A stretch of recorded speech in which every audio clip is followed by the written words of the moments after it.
keepers. So, i-bird nga pala tayo ng beta fish. So, ito pala yung i-bird natin. Pakita ko lang sa inyo. Ito nga pala guys yung i-bird natin.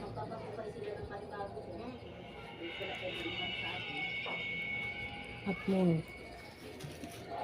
So, ito naman yung babae i-bird natin. Ito po. Lalagyan ko lang po ulit ng talisa.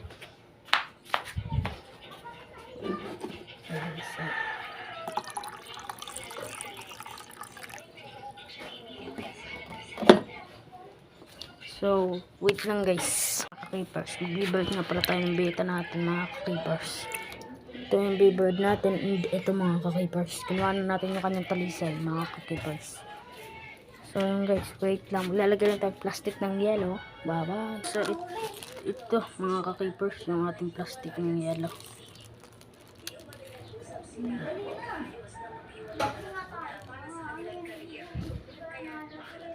Ito ating mga ka-keepers. Ano? So yung mga ka-keepers, ito nga pala ang plastic ng yellow na ating nilagay. Ano mga ka-keepers. So yun guys.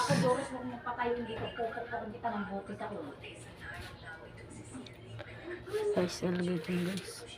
So ilagay na natin yung lalaki nating beta. Sud nga din. Jamila, sud. So yun mga ka-keepers.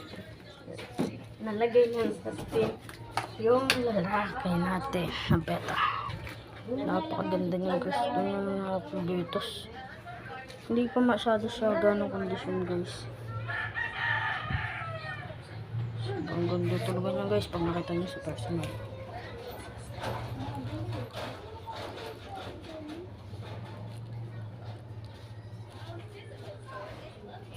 So yun guys. Ilagay naman. So guys. Wait lang guys. Nagupit nga lang pala tayo nitong 1.5.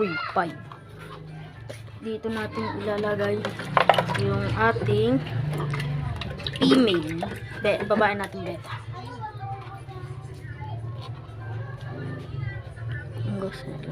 Ilalagay na natin yung babae natin beta. Guys, ito nga pala yung babae. Ilalagay na natin.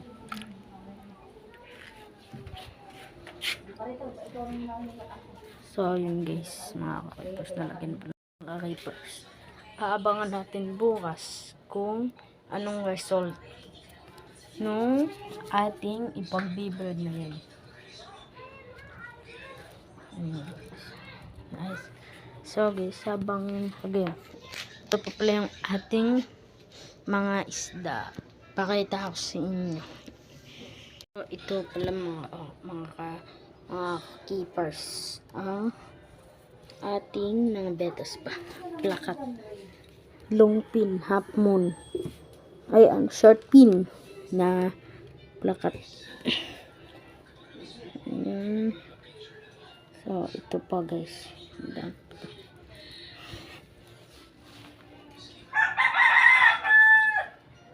Guys, siguraduhin mo sa akin ha.